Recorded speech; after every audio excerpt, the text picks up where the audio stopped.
Hello friends, आप सभी का स्वागत है आपके अपने यूट्यूब चैनल विकास स्टडी पर, जहां पर आपको पर डे करंट अफेयर मिलता है। तो आज है 12 अक्टूबर और 12 अक्टूबर से जितने भी इम्पोर्टेंट करंट अफेयर बन सकते हैं उन सभी क्वेश्चन को मैंने लिया है। तो चलिए आज का सेशन शुरू करते हैं। तो आज का पहला क्वेश्चन है, निम्न में से किस दिन अंतर्राष्ट्रीय बालिका दिवस मनाया जाता है? तो इसका सही आंसर ऑप्शन नंबर डी हो जाएगा, 11 अक्टूबर। तो चलिए जितने भी इम्पोर्टेंट डे है उन सबको एक बार हम लोग रिवीजन कर लेते हैं। तो 1 अक्टूबर अंतर्राष्ट्रीय वृद्धजन दिवस के साथ साथ अंतर्राष्ट्रीय कॉफ़ी दिवस भी मनाया जाता है। 2 अक्टूबर अंतर्राष्ट्रीय अहिंसा दिवस। 4 अक्टूबर विश्व पशु दिवस। 5 अक्टूबर विश्व शिक्षक दिवस। 6 अक्टूबर विश्व पर्यावास दिवस के साथ साथ विश्व सेरिब्रल पाल्सी दिवस भी मनाया जाता है। 7 अक्टूबर विश्व कपास दिवस। 8 अक्टूबर भारतीय वायुसेना दिवस। 9 अक्टूबर विश्व डाक दिवस और 10 अक्टूबर विश्व मानसिक स्वास्थ्य दिवस के साथ साथ राष्ट्रीय डाक दिवस भी मनाया जाता है। नेक्स्ट क्वेश्चन, भारत और रूस के बीच इंदिरा 2025 सैन्य अभ्यास किस राज्य में आयोजित किया गया है?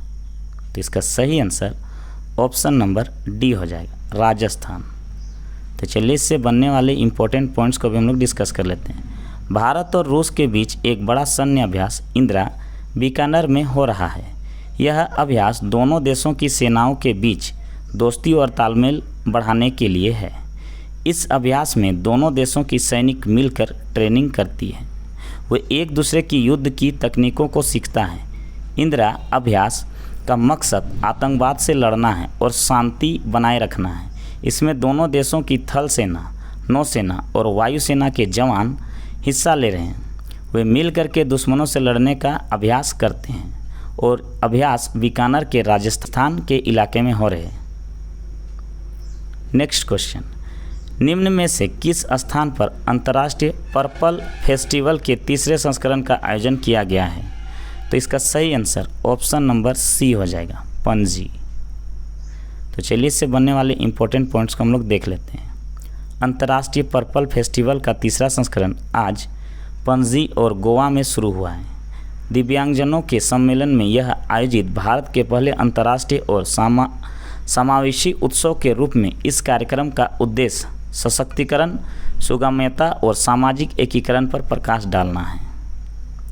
नेक्स्ट क्वेश्चन, निम्न में से किस राज्य ने धान से हरित हाइड्रोजन के उत्पादन के लिए भारतीय वैज्ञानिक संस्था बंगलुरु के साथ समझौता किया है? तो इसका सही आंसर ऑप्शन नंबर बी हो जाएगा, Punjab.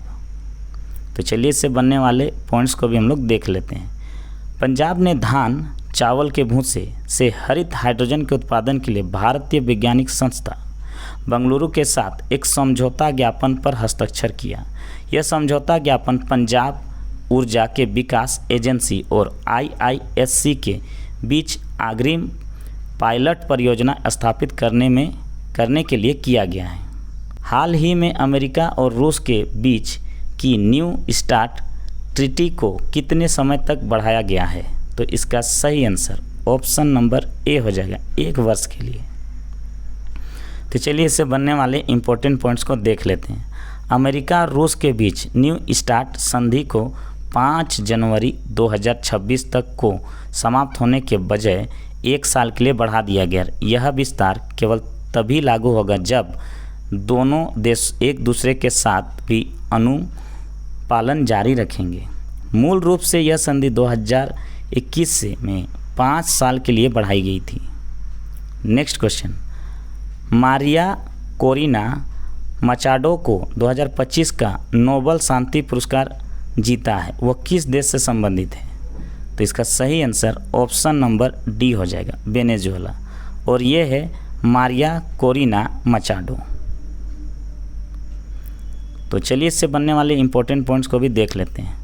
Maria Corina Machado Venezuela से संबंधित है। उन्होंने 2025 का शांति नोबेल पुरस्कार वेनेजुएला के लोगों के लिए लोकतांत्रिक अधिकारों को बढ़ावा देने के उनके अथक काम और तानाशाही से लोकतंत्र में एक न्यायपूर्ण और शांतिपूर्ण परिवर्तन प्राप्त करने के संघर्ष के लिए दिया गया था। निम्न में से किस देश ने गोबी रेगिस्तान में दुनिया का पहला सौर तापीय ऊर्जा संयंत्र शुरू किया है? तो इसका सही आंसर ऑप्शन नंबर सी हो जाएगा, चीन।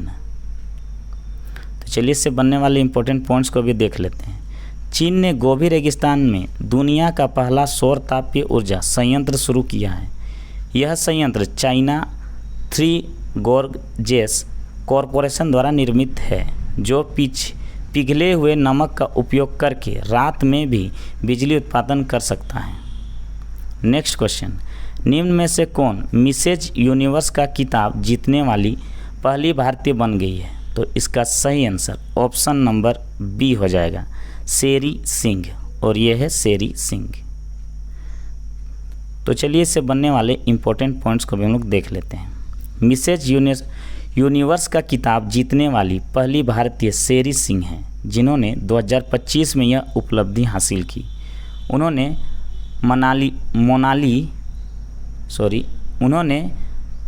मनीला फिलीपींस में आयोजित प्रतियोगिता में 120वें प्रतिनिधित्व को हराकर यह खिताब जीता है। नेक्स्ट क्वेश्चन, भारतीय सेना द्वारा शत्रु ड्रोनों का वास्तविक समय में पता लगाकर उन्हें नष्ट करने के लिए कौन सी रक्षा प्रणाली लॉन्च की गई है? तो इसका सही आंसर ऑप्शन नंबर ए होगा, सक्षम। तो चलिए इससे बनने वाले इंपॉर्टेंट पॉइंट्स को भी देख लेते हैं। भारतीय सेना ने शत्रु ड्रोनों को वास्तविक समय में पता लगाकर उन्हें नष्ट करने के लिए सक्षम नामक स्वदेशी प्रणाली लॉन्च की है। यह प्रणाली दुश्मन और अपने रियल ड्रोन की रियल टाइम निगरानी करती है और सभी सेंसर व हथियार प्रणालियों को एक साथ नेटवर्क में जोड़ती है। नेक्स्ट क्वेश्चन, निम्न में से किस राष्ट्रीय उद्यान में भारत की पहली चीता सफारी शुरू की गई है? तो इसका सही आंसर ऑप्शन नंबर ए होगा, कुनो राष्ट्रीय उद्यान। तो चलिए इससे बनने वाले इंपॉर्टेंट पॉइंट्स को भी हम लोग देख लेते हैं। भारत की पहली चीता सफारी कुनो राष्ट्रीय उद्यान में शुरू की गई है, जो मध्य प्रदेश के श्योपुर जिले में स्थित है। यह सफारी अंगुतुकों को प्राकृतिक परिवेश में चीतों को देखने का अवसर प्रदान करती है। तो इसका शुरुआत 1 अक्टूबर 2025 से हुआ है। तो दोस्तों आज का वीडियो यहीं पे समाप्त करते हैं। अगर वीडियो अच्छा लगता है तो अपने दोस्तों को शेयर करें और चैनल को सब्सक्राइब करें। धन्यवाद।